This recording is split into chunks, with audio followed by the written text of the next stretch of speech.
Does any one of you have kids? No? Yes? Hmm? Kids that goes to school? Maybe? Yeah? So you know what we are talking about, right?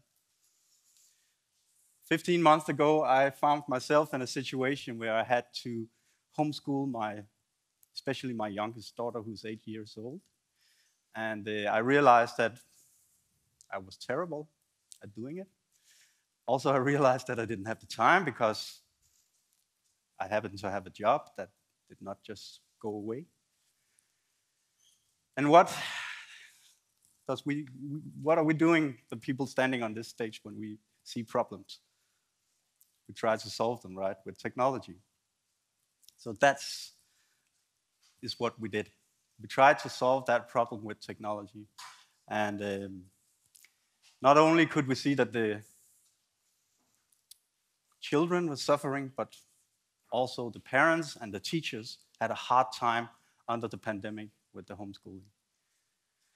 So what we decided was to create an AI learning helper. We wanted to use artificial intelligence and advanced technology to make children learn, teachers teach, and parents homeschool. And the idea was that, okay, we can create these digital characters, digital humans. You have seen a receptionist, virtual in-car assistant. Saw someone on the phone, you saw Lynette. So why not create a teacher? So the role of the teacher in a digital human in an avatar that is AI-based. And that was the idea. So we started working in the lab like this. So we have now rebuilt the lab on here, but normally we would be in a setting like this. And then we just started experimenting to see what we could do. This video will actually show what this solution is all about. Powered by a teaching engine. Let's look at how our AI learning helper can help children learn to read. Hi, Dad. Hey, Lucas, are you ready for our next adventure? Yes. I found some great books for you. Which one would you like to read today? Hi, boy. Ahoy, matey! Are you ready to read? Yes. Let's have a look at the book cover. Tell me what you see. I see a pirate flag and a fence, a floor and a steering. Aye, a steering wheel of a ship is called a helm. The boy is at the helm of his boat. Can you say that? The boy is at helm of his boat. Good lad. This is the tail of a tiny snail and a great big blue humpback whale. That didn't sound quite right. And a great big grey-blue humpback whale. Can you say that? And a great big blue humpback whale. Hello? Are you there? Uh-oh. Looks like you're a little tired. Do you want to tell me more about your new dog? Or shall I read for you and then we continue a little later? Yes. I'd like you to read it for me. Now, can you tell me what the story was about? It's about the snail and the whale. They traveled around the world. The Learning Helper supports children on their journey to becoming confident readers. Alma is Lucas's teacher. As she is preparing for her next lesson, she opens her Teaching Helper dashboard. Alma can see her students' profiles and their learning progress, what they read, and what they need help with according to AI Helper. The AI Learning Helper is infinitely scalable and has all the time in the world for every child. AI Learning Helper, the future of personalized education. Ha-ha! Hope to see you soon, kids! Hope to see you soon, kids. So this was a short presentation of our AI Learning Helper, and as you could see, there's many aspects to it, right? But the key messages were actually showcased in this video, all about the scalability, the personalization, the emotion recognition, the helper, and not just that dead app that you can do something with that has been pre-scripted. So I would like to actually invite you into sort of the behind the scenes of how we are working. So now I'll show you a small video clip of some of the early prototype tests that we did with real children. And later on, Paola will actually tell you about how she has been working very structured with the tests and the involvement with children.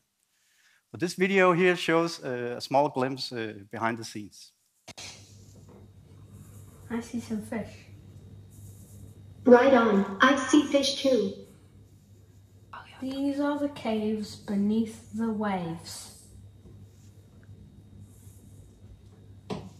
You're so good. That was perfect on your very first try. Let's continue. Here's a sentence. Try reading it for me. Where stripy fish and feathery fins. That was great. We need to try this one again though. It's with. With.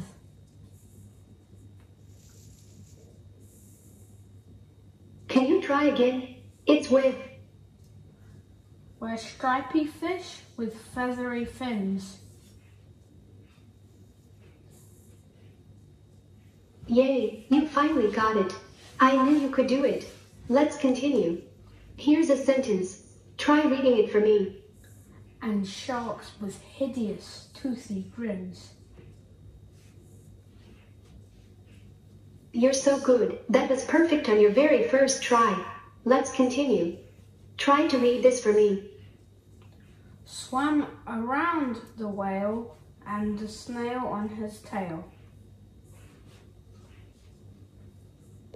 You're so good. That was perfect on your very first try. Let's continue. Time for some questions. Here's the first one. Where are the caves? Beneath the waves. That's right. Here's the next one. What does the shark's gills look like? Hideous and toothy. That's right. Great. We're done with these questions now. We're so awesome. We're done with the book. High five. We're done with the book. High five. We're done with the book. High five.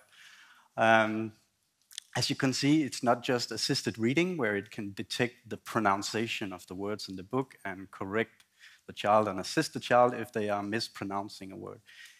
We also trained an AI model that can generate questions from a book's content. So we feed the content of the book into the engine, and then it can generate questions like you saw in the last part. And it can also validate the answers. So it's called a question-answer model. We played around with some testing, and we tried to find out how can we really improve this experience for the children, because that was really key. We wanted to provide an experience that is better than what you can find out there with traditional schooling apps.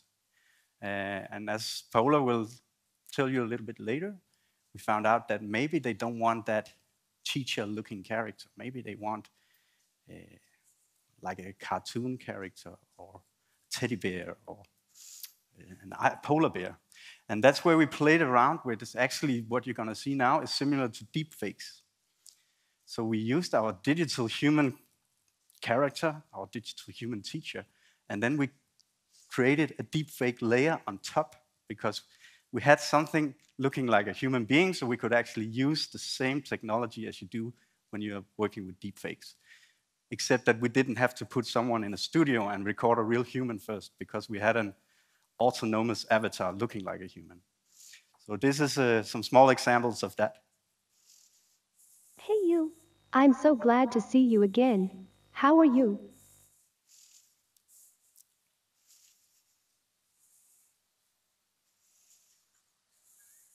You're so good. That was perfect on your very first try. Let's continue.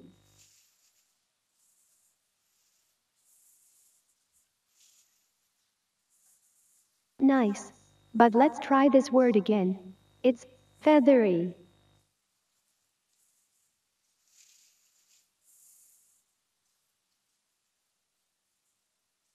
Great, we're done with these questions now. We're so awesome. And behind here, as you know, there's a Okay, digital I human. think you need to ask someone And to you can help you with also that. create I can't avatars really like this. help. I'm So stuck in the actually, screen. the kid would be able to choose their favorite character. Or you could have a character that jumps out of the content of the book. So have the pirate be the teacher when you read The Pirate Boy, right? And also we worked with the voices. We found out that that part is also very interesting and important. So this is what AI can do with voices today. So we created these AI voices that you're gonna hear now. Hello, I am the homeschool helper, and I can be many different characters. I can be a pirate, sailing the seven seas and showing you its treasures. I can be a wizard, showing you magical secrets. I can be a desert rider, showing you buried mysteries. I can be an astronaut, showing you the wonders of space. So now you can have the desert rider to read your book at home. We cannot compete with that, right? So if our little kid want the desert rider, then daddy cannot go for that, right? You have to go for the desert rider. But I hope that you at least got some sort of insight into how we are now working with homeschooling and with remote teaching. Thank you very much. Do you have more? Yeah, I just need to show a little demo and then. Yes, a little demo, because I really want to ask you some questions hand also. over to Paola. Let's hear. But can we just do a short demo and then we need to give Paola a couple of minutes and then we're done? I promise. We'll do our best. So this is a social robot. It's a robot we created actually in NTT Data. And we thought about, okay, instead of the digital teacher, we can also bring these physical robots into play. So this is what you're going to see now. Yeah, so this is sort of a very early prototype of the homeschool helper application, but with a physical robot hooked up instead of an avatar. Hello there.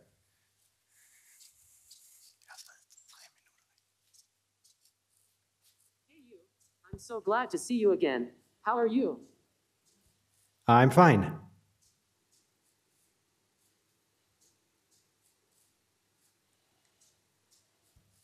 I'm fine.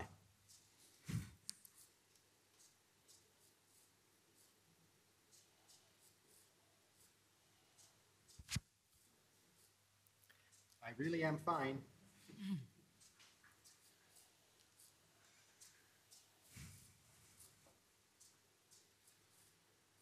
I guess Chivo is not cooperating today. Sorry. Out of internet connection, but you can come in the break, and I can for sure assure you that you can see it. 2 minutes for you, Paola. Sorry for being sucked into this. Well, with the aim of having a user-centered approach, we made some research. We conducted some interviews with children, teachers, and parents. And among these three groups, we identify some patterns and elaborated some user personas to understand their needs. Personas are fictional characters that represent potential users and that might interact with the system. And let me introduce first the children. We have the socializer, the shy student, and the gamer.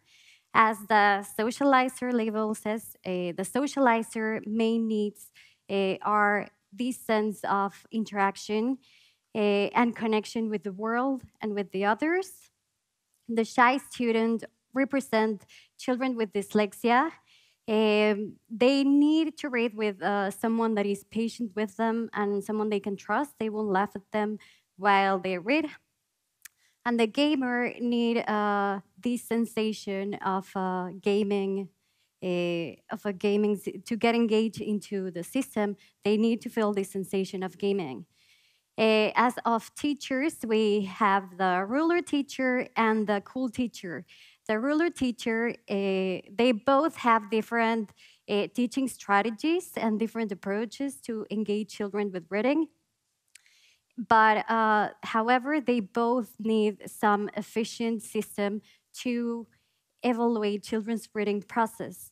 And parents, this is just a figure, but they play a crucial role as they are the ones encouraging children for reading. So they need to be informed about children's progress.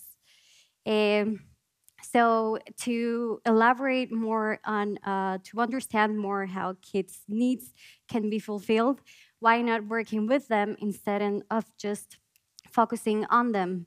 So we created some workshops where we use 4 different tasks from participatory design techniques.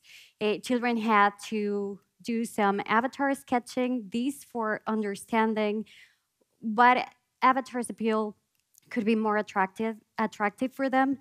Also, a list of attributes they could add to their avatars, some characteristics that could be more engaging for them, and that they can perceive them as a pure body. A role play where kids had to play the role of their avatars so we can understand different situations and how they would like the avatar to approach them.